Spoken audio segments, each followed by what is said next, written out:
pienāca tāds brīdis, ka īstenībā ir ārkārtas vēlēšanas, un tām ir savu īpaši zīmīga nozīme, jo mēs balsojām par to, lai atlaist Saeimu, ja mūs viņi neapmierināja. Tas ir saprotams, mēs balsojam pret, bet ja balso pret, tad arī jābalso arī par kaut ko, jo balsojot pret, tas nozīmē, manuprāt,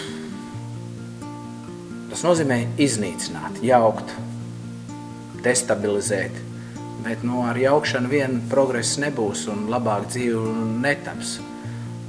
Taču tomēr arī kaut kas jāceļ un kaut kas jāveido, un ja mēs esam izjaukuši, tad mums kaut kas jāpiedāvā vietā, tad ir jāiet balsot un jābalso ir par to, kam tu uzticies un kur tu jūti, kas varētu dot valstī un tautai vislielāko labumu. Es balsošu tāpat kā pagājušais, balsošu par Nacionālo apvienību, par visu Latvijai. Nacionāla apvienība ir sev pierādījusi tieši ar to, ka nav nekādā veidā sev diskreditējusi un ir to, ko viņi ir izvēlējušies darīt, viņi ir kurot prātīgi mēģinājuši panākt. Ir pienācis tāds brīdis, kurā, manuprāt, visur pasaulē ir skaidri redzams, ka parādās tas nacionālo partiju spēks, ka cilvēki vēlas saglabāt savu identitāti un tomēr nevēlas nodoties tādām kosmopolītiskām ietekmēm, ārpasaules ietekmēm. Katrs cilvēks vēlas dzīvot savā veidā. Un, protams, ka mēs varam pārņemt no citām valstīm, citām sistēmām, varam pārņemt labāko, bet lai mēs to pārņemtu, mums to nevajag uzspiest, vai mums nevajag viņu priekšā klanīties un pieņemt tāpēc, ka viņi atrodas šobrīd tajā hierarhijā kaut kur augstāk, ja tāpēc, ka viņiem ir vairāk resursu līdzekļu. Mēs varam to pieņemt tikai tad, ja mēs esam ar to iepazinušies un mēs atzīstam, ka tiešām tas dod labumu un tas ir pieņemams mūsu kultūrai, mūsu iekšējai būtībai, un mēs ar to varam sadzīvot, un īstenībā tas mūs pilnveido.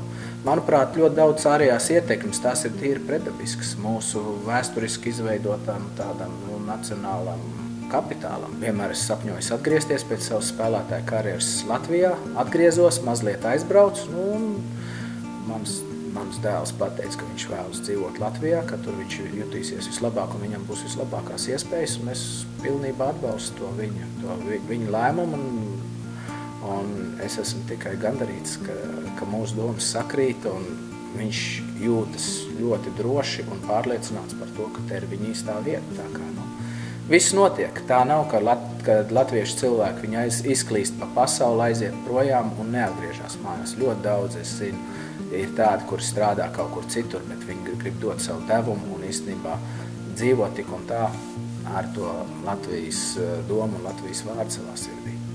Mūsu mērķim ir jābūt latviskai Latvijai, un neviens cits par mums nepadomās. Mums nav jāuztraucās, ko padomās citi otrā pusē, ko noteiks kaut kādas regulas, kaut kādi noteikumi, kaut kādi likumi, kas ir izdomāti kaut kur citur, un mēs īsti nezinām, kāpēc viņi tādi izdomāti un kā labā viņi strādā. Nevar būt runa par to, ka mēs dzīvosim zinām veidu aparteidā, kur būs divas dažādas sabiedrības, un vieniem būs labi, otriem būs slikti, un līdz ar to mēs novilksim drāšu žogu, un visu laiku uztrauksimies par to, ka tik kāds no tās otras puses neiekļūst, un mums kaut ko ļaunu nenodara. Mums ir jāveido tāda vide šeit, lai cilvēki varētu lepoties ar to, ka viņi ir šai valstī piederīgi, un ka mēs, latvieši, cilvēki, kuri ir lojāli šai valstī, lai ir kāds tautības cilvēki viņi būtu, lai viņi lepotos ar to, ka viņi pārstāv šo valsti, un ka šeit mēs varam sasniegt daudz ko, un šeit mums ir nākotne. Viņi ar mums nerēķinās, kad viņi pieņem lēmumus savā valstī, savā zemē. Tātad mums jārēķinās ar to, kas notiek mūsu valstī. Mums jāpieņem, ja tā ir Zviedrija, lai viņi būtu zviedriska, ja tā ir Krievija, lai viņi būtu krieviska, lai tur attīstās Krievijas kultūra, ja tā ir Amerika, lai tā ir amerikāniska, lai indiāņiem ir dzīvošana, ja tā ir Vācija, lai viņi būtu vāciska, nevis pārāk multinacionāla un namlīdzīgi. Tas skan jocīgi, bet tad izveidosies situācija, kāda bija Bābelē, un mēs zinām, kādi ir rezultāti šādai situācijai. Cilvēkiem jāsaglabā savu identitāti, jālepojas, un tam mēs varēsim arī respektēt citas identitātes. Runājot par leģionāriem, runājot par mežabrāļiem, viņi tiek noniecināti no vienas puses, un viņi tiek saukti par nodevējiem, par bandītiem un tam līdzīgi. Mums ir jāskatās, un jebkurai tautībai jāskatās to drusku no citas puses. Tādā gadījumā, kas bija partizāni, kur tiek slavināti, teiksim, Padomju Savienības vēsturē. Es pilnīgi labi saprotu, ka partizāni tika slavināti, jo viņi bija tie, kas cīnījās par savu valsti, kaut kur citur iekarotā teritorijā aizmugurē, ja? Pretinieku karaspēka aizmugurē. Mūsu cilvēki darīja tieši to pašu, viņi bija pretinieku karaspēki aizmugurē, viņi cīnījās par savu zemi. Un dažkārt ir tā, ka pašam savu armiju nav, un tad tu cīnies pret iebrucēju.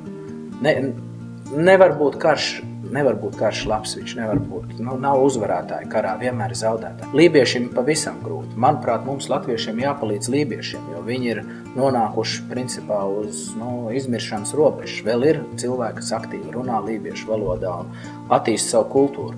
Mums ir viņiem jāpalīdz šīm mazajām tautām, jo ja mēs nebūsim divkoši un mēs palīdzēsim viņiem, tad arī tas nozīmē, ka mēs varēsim pateikt, ka ja mēs respektējam lībiešu, tad lūdzu respektējiet arī mūsu. Jābalso ir, tāpēc, ka tad vismaz mēs varam mierīgi teikt, ka mēs izdarījām savu pienākumu, tas ir mūsu pienākums balsot.